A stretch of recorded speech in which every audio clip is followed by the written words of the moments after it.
Well, this is Wednesday evening, and I went for a beautiful walk down through all the trees as the sun had set and dusk was just falling. And it's a magical time of the evening. It's a time when little things flitter about, and they actually look like fairies. They look like tiny fairies, but they move so fast it's almost impossible to catch a good glimpse of them with the naked eye. So I was thinking about the Tuatha Dé Danann and the Sidhe and the fairy folk and the other world and the darkness that was descending and the sounds through the woodland. And so I came back and I opened my book, Walking Between Worlds, and I opened it at the chapter on the Tuatha Dé Danann, and I couldn't help but read and think. So much to think about. It's beautifully still.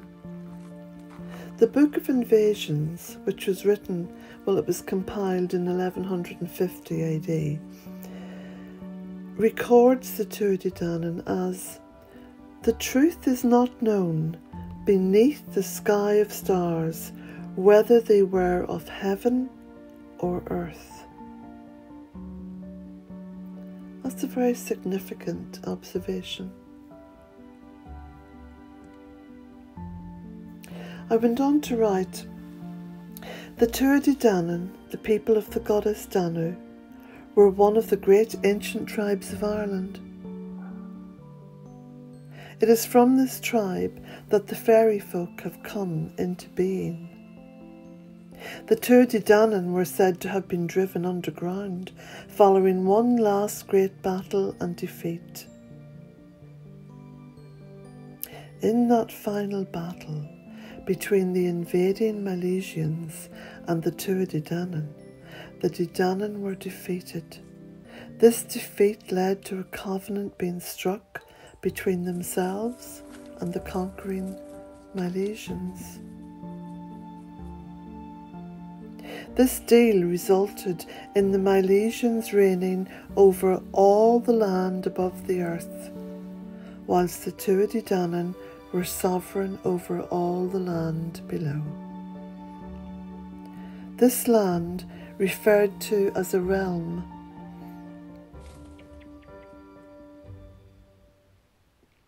could only be accessed through certain portals in the landscape. These portals were the Megalithic Tombs, certain stones, castles, raths, and fairy thorns.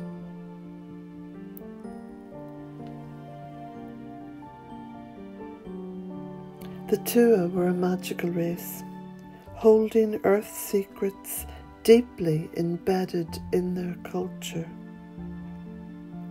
This mysticism was feared by other tribes.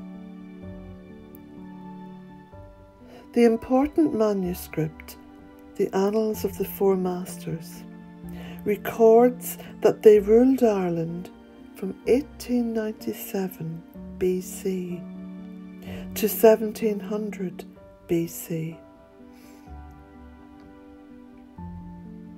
And the Book of Invasions, which was compiled in 1150 AD, claims in a poem that they came to Ireland riding in flying ships surrounded by dark clouds.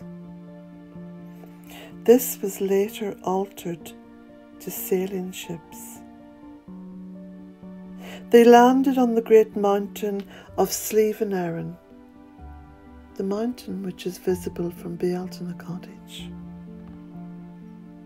where they brought a darkness over the sun lasting 3 days. Again and again, the magical number 3 seems to litter Irish mythology. Ireland herself carries the names of the triple goddess, as I have written about in the book In Search of the Goddess Rising. This powerful number was later carried through many religious texts and stories within the Abrahamic traditions especially, though can also be found in many other contemporary faith traditions. It's interesting to note here that the bogog pendants that I'm making, some of which have the Celtic knot, which is a triple knot symbolising eternity. It's probably the most popular one. Everyone asks for it, and it's like an intuitive desire to have something that reminds them that this world, this life, this universe is not finite. It is the opposite. It is infinite.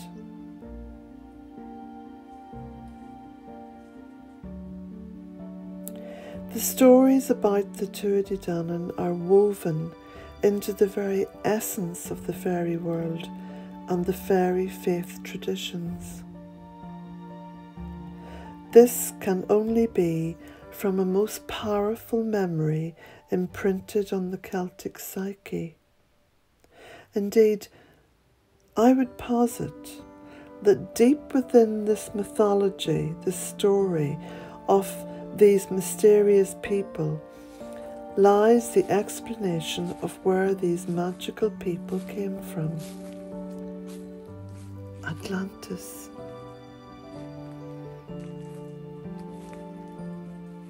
Their ultimate fate was to dwell in the other world, but from there they had the ability to interact with humans. For their part, humans carried a deep respect for the mounds, stone circles, and ancient passage tombs, all portals to the other world.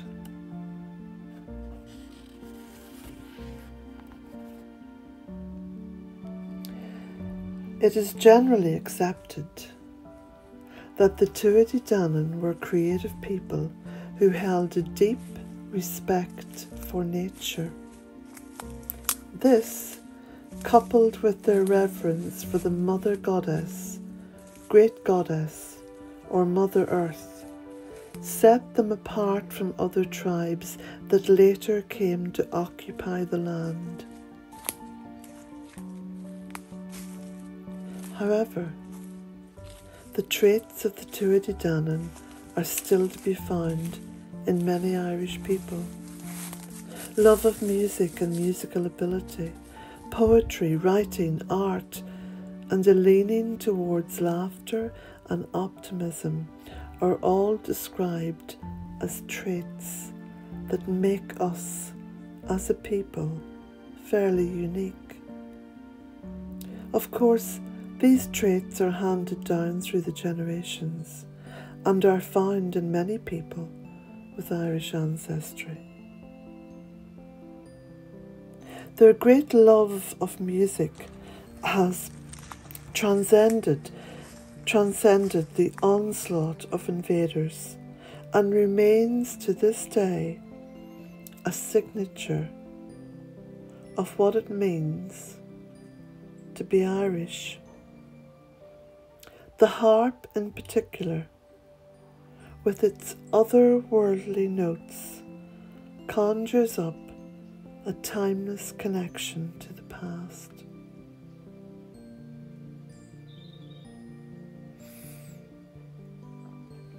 The harp that once through Tara's halls the soul of music shed, now hangs as mute on Tara's walls as if the soul were fled.